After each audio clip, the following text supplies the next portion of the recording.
How likely is Target to suffer a significant loss of revenue because of Plan B?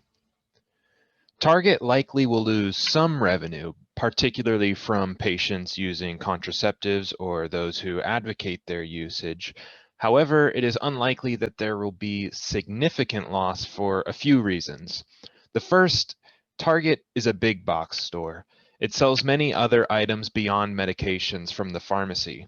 Those who switch to other pharmacies may find themselves back at Target buying whatever other retail items they need that a smaller pharmacy either does not carry or charges too much for.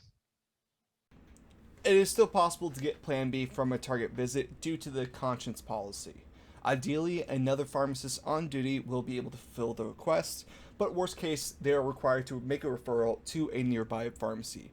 Target would obviously lose revenue in the latter scenario, but that is due to their own policy, and the loss of revenue of Plan B alone is unlikely to make a huge dent in the overall revenue of the store. Walmart, a major competitor to Target, is usually seen as its counterpart, also started to stock Plan B after some legal pressures. This leaves no reason for a customer to specifically boycott Target for selling it.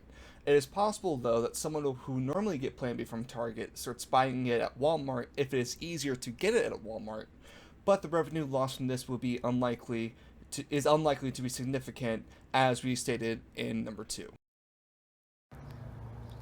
What consumer group will be the most likely cause for revenue leakage? For this question, we chose females with contraceptive prescriptions.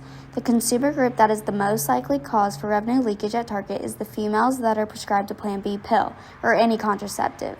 The case study states that Target pharmacists refuse to fill contraceptive and emergency contraceptive prescriptions due to religious beliefs of said pharmacists.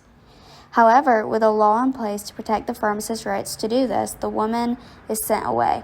Due to the denial of these important and sensitive prescriptions, Target's reputation began to be questioned on the basis of being non-discriminatory, impartial, and friendly company. Overall, this would lead to revenue leakage due to the loss of females filling those prescriptions. Females who are turned down for contraceptives will spread the word. This would cause more people to become aware of this issue, leading to fewer women and possibly fewer men opting for any Target pharmacy to fill their prescriptions. The female consumer's fear of being judged and turned away, in addition to the scandal, would cause a decrease in consumers, therefore causing revenue leakage. How should Target respond to Heather Williams' federal complaint? Target mishandled the situation by firing Heather Williams because of her religious beliefs, not because of her actions. Reasonable accommodations must be made by corporations for every employee's religious belief. Target should ensure that they have another pharmacist working with Williams to ensure that prescriptions were filled and the needs of the customers were met. Williams filed the lawsuit against Target Corporation for the unlawful discharge of her employment.